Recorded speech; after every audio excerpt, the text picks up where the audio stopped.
Aquí hai unha da nosa querida amiga Vicky Sharp. Pregunta, querida Big Man, por que o ceo é azul? Porque as nubes marcharon un día.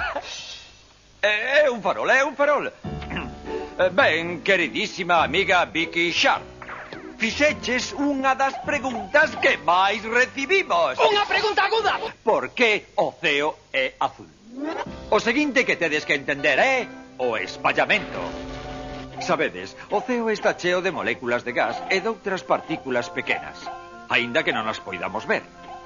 Cando a luz solar bate con estas partículas, espállase en direccións diferentes. As frecuencias de luz máis altas, as violetas, as azuis, espállanse moito máis que as frecuencias máis baixas, as vermellas, as laranxas, e vemos as outras cores combinadas case como a luz branca que atravesan a atmosfera. Pero vemos a luz azul espallada que nos chega por todo o ceo. Iso fai que o ceo pareza azul. E, polo tanto, o cerebro de Lester debe ter unha frecuencia máis alta porque está moi espallado. E ademais sintoniza emisoras de radio de fora da cidade. Resumindo, o ceo parece azul porque as frecuencias azuis da luz solar se espallan ou se paran por causa da atmosfera da Terra. Oh, gracias. Moitas gracias. Non, en serio, sodes moi amables, non merezo isto. Gracias. De nada! E por que parece o ceo vermello durante o abrente e o solpor? Iso non nos lo dixeches, Sí, ten razón, Big Man. Eu estiven aquí todo o tempo.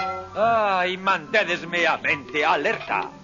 Vexamos lo que ten que dicir o boguscopio sobre iso.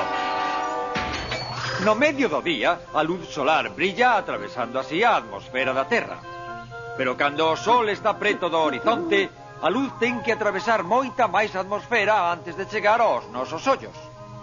Lembrades que dixen que canto máis alta a frecuencia máis se espalla a luz? Pois as frecuencias máis baixas, as vermellas, as laranxa, son as últimas que se espallan. E por iso seguen aí despois de atravesar toda a atmosfera extra. O resultado, dúas das vistas do planeta que máis nos inspiran: o abrente e o solpor. Soa poesía.